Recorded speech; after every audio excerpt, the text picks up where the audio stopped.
HR joins us. I thought it was great last night, HR. It was just a little small thing, but that's what I love about what you guys do.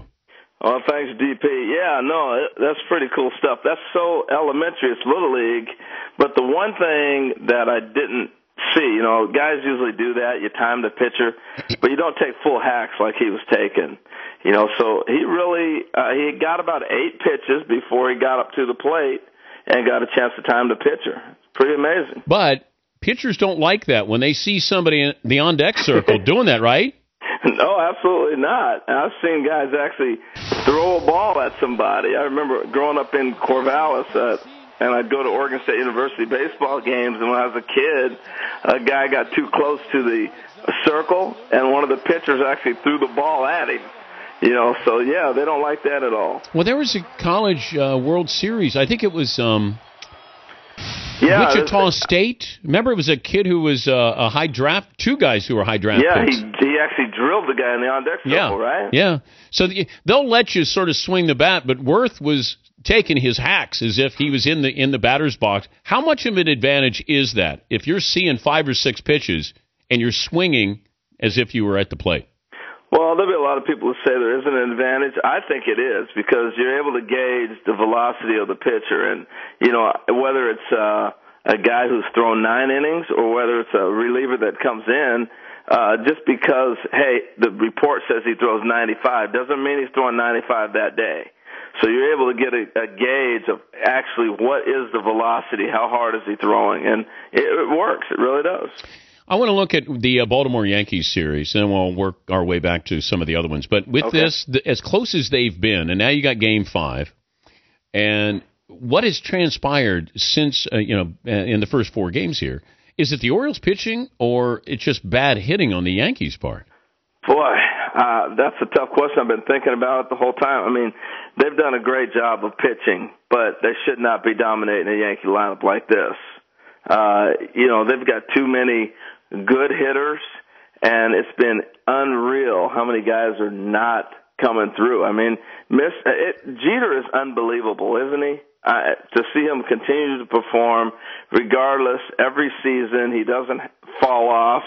To see Swisher disappear, to see A-Rod go through what he's going through. Granderson hasn't done anything. I mean, you throw some names out there, and they're not putting up any numbers. And so I got to give the Oriole pitching credit, but I got to also question what in the world is going on with the Yankee hitters. Okay, what do you do with your Yankee lineup if you're Joe Girardi, if anything, going into Game 5? I think he's got to leave it alone at this point in time. You got to go ahead and do what he's been doing. If they're throwing a right-hander tonight in Hamill, I have to have Ibanez DHing though. Yep. He's got to be in the game. I'm sorry. A-Rod can play third. Ibanez has got a DH, and there's no doubt in my mind a hobbled Derek Jeter is going to play short. He's not going to be held out of that game. I'm looking at A-Rod, though, and has he become a sympathetic figure now?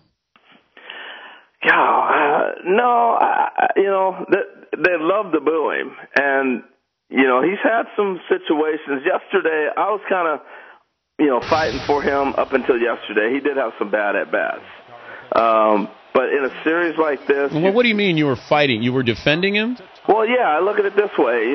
Everybody always 1 for 11. He hit a line drive in Baltimore, doubled off Jeter. He had a couple balls that he missed that went deep to the wall. And I'm saying, hey, swinging the bat okay. And then yesterday, he just looked like he did not. He regressed. And so then the boos come, and he's definitely a target. I think people enjoy getting on Alex. But I'm looking at Swisher. I'm looking at Granderson. I'm looking at throughout the lineup, really, Teixeira. These guys haven't done anything. And I know A-Rod's the target. But if we're, the elephant in the room here, is this because A-Rod's clean? Is that why he's struggling, you mean? Yeah. No, I think he's been clean for a while, Yeah, but he's been struggling for a while. Well, maybe. I mean, is there a correlation there? I can see your point. I just don't know, when he was taking something. We know what he said, and that's really all we have to go on. But I don't think you hit almost 700 home runs if you're dirty your whole career. Yeah, but something's happened. Do you fall off this quickly? Do you lose your confidence this quickly? Well, I think that's the biggest thing is that, and I don't know personally because I never was on any performance-enhancing drugs, but the confidence is a big factor. And I don't even want to point to that and say that's why Alex is struggling. He's too talented of a person to really be struggling because he's not on anything. I can't go down the Donald Trump road. I just don't think that's true. How surprised were you Donald Trump was tweeting that A-Rod hadn't been any good since he's been off drugs? That was unbelievable. Wow. That's a heavy hit.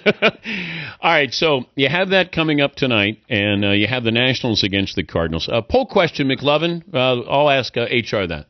Would you rather hit a walk-off home run in a playoff game or pitch a complete game shutout to clinch a series? Would you rather be Jason Worth yesterday or Justin Verlander? Man, I'm hitting the homer. Yeah, me too. That's the one I'd like to have. The Nationals against the Cardinals. What do you expect to play out tonight? I think the Cardinals are going to pull it through. I just think the experience at this point in time, it plays such a big factor. But you never know when you go to that deciding game. But I really think the Cardinals play a little more of a relaxed game. The Nationals have been pressing an awful lot on the offensive side, and I think Wainwright might take advantage of their pressing. But you have how much of a storyline is this going to be on the Major League Baseball Network and elsewhere if the Nationals do not win and you talk about Steven Strasburg? Well, it's already a story. I mean, the way they've handled it, to be in this situation, Ken Rosenthal had a couple players, when they first got back to Washington saying they would be 2-0. It's going to be a big story. And the other story, we were discussing a little bit yesterday, is what if they run the gauntlet and they win without Strasburg? Now it's, well, what do we need him for? So take that, Scott Boras. Situation. Yeah, there you go, Scott Boras. It's sad that this has been dictated down through Scott, and I know Mike Rizzo's helped make that decision as well. But the tough part of it is for anybody who's competitive and in competition is to sit there and say, I may not ever get there again.